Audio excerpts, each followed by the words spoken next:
नमस्कार, मैं हूं अंकुर और आप देख रहे हैं सत्यहिंदी.com। एक नजर डालते हैं अब तक की सुर्खियों पर।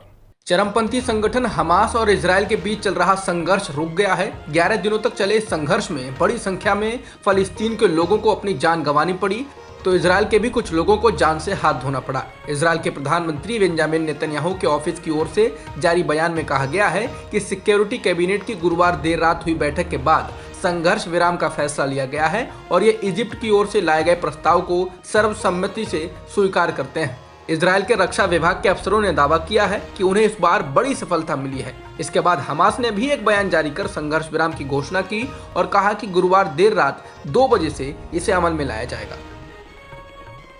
संघर्ष विराम के बाद गजा पट्टी में हजारों लोग सड़कों पर उतर आए और संघर्ष विराम होने का जश्न मनाया। उन्होंने फलस्तीन का झंडा लहराया और विक्ट्री का निशान दिखाकर अपनी जीत होने की बात कही। इस बार के संघर्ष में फलस्तीन के 232 लोग मारे गए, इसमें 65 बच्चे भी शामिल थे। न्यूज एजेंसी एसोसिएटेड प्रेस के मुताबिक हमास के एक अफसर ने कहा कि संघर्ष विराम की घोषणा का मतलब है कि नेतन्याहू की हार हुई है और फलस्तीन के लोगों की जीत हुई है।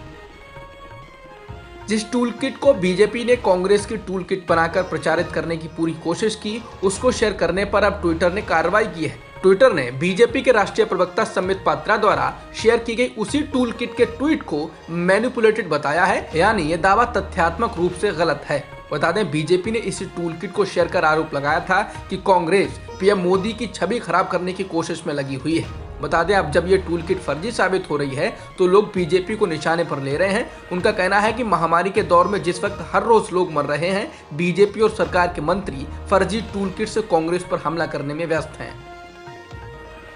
भारत में पिछले एक दिन में 2,59,000 से अधिक कोरोना संक्रमण के मामले दर्ज किए गए। इस दौरान 20,61,000 से अधिक सैंपल्स की टेस्टिंग की गई है। इसके अलावा पिछले एक दिन में 4,209 लोगों की मौत भी हुई है। देश में कुल संक्रमितों का आंकड़ा 2,60,31,000 के पार हो गया है और मृतकों की संख्या 2,91,000 से अधिक हो चुकी है। फिलहाल सक्रिय मामले 30,27,000 से अधिक हैं। देश में कोरोना मामलों में लगातार कमी आ रही है, जिसके कारण हालात सुधरते हुए दिख रहे हैं। जिन सबसे अधिक प्रभावित 15 शहरों में पहले रोजाना औसतन 1,12,000 से अधिक मामले आ रहे थे, वहां बुधवार को 42,000 से अधिक मामले ही मिले, यानी 62% की गिरावट आई। इसके अलावा ग्रामीण इलाकों का भी यही हाल है। 15 जिलों में भी हालात सुधरे हैं, जहां 46% की गिरावट बताई जा रही है। दिल्ली और देश में किए गए सीरो सर्वे के अनुसार कोरोना की तीसरी लहर में दिल्ली में 60% से अधिक बच्चे कोरोना संक्रमण की चपेट में आ सकते हैं। इस सीरो सर्वे में ये भी बात सामने आई है कि दिल्ली में वयस्कों से अधिक एंटीबॉडीज बच्चों के अंदर पाई गई हैं। इसका मतलब साफ है कि बच्चे भी बड़ी संख्या में संक्रमित हुए हैं, हालांकि या तो उनको लक्षण नहीं दिखे या बेहद मामूली लक्षण रहे होंगे। मालूम हो, विशेषज्ञों ने कहा है कि अगर टीकाकरण तेज नहीं किया गया और लापरवाही बरती गई तो अगले 6 से 8 महीने में तीसरी लहर आ सकती है। दिल्ली उच्च न्यायालय यानी दिल्ली हाईकोर्ट ने गुरुवार को केंद्र सरकार से कहा कि वह ब्लैक फंगस की दवा को पूरा करने के लिए दुनिया में कहीं से भी इसको आयात करे। ब्लैक फंगस के इलाज के लिए इस्तेमाल किए जाने वाले एम्फोटेरिसिन बी बाजार से गायब हो चुका है। इसके कारण लोगों की जानें भी जा रही हैं। इसी को लेकर दिल्ली हाईकोर्ट ने केंद्र से सख्त लहजे में कहा कि इसकी दवा को उपलब्ध कराइए, इससे पहले कि हम इसके कारण और लोगों को खो दें।